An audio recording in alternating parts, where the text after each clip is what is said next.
রাসূল সাল্লাল্লাহু আলাইহি ওয়াসাল্লাম বলছেন, একজন ব্যক্তি ঘরের মধ্যে নামাজ আদায় করলো, আর একজন ব্যক্তি জামাত সহকারে মসজিদ আদায় করলো। ব্যক্তি কয়টা? কত বলেন কয়টা? দুইটা ব্যক্তি। একজন ঘরের মধ্যে নামাজ আদায় করেছে, ওই যে ব্যক্তি ঘরের মধ্যে নামাজ আদায় করেছে তারটাও নামাজ, এটাও কি, শুধু পার্থক্য হচ্ছে ঘর আর মসজিদ। আওয়াজ করে বলো না, ঘর আর মসজিদ।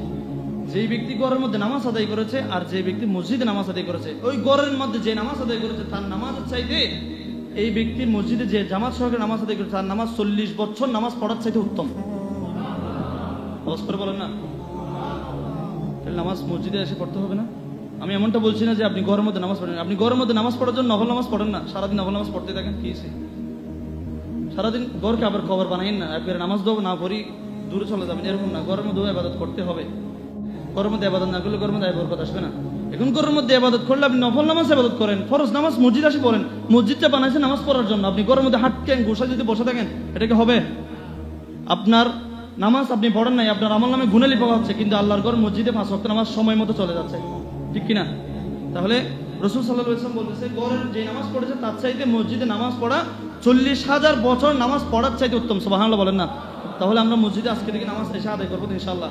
আল্লাহ তাআলা সকলকে আসার তৌফিক দান করে, সকলে বলে আমিন।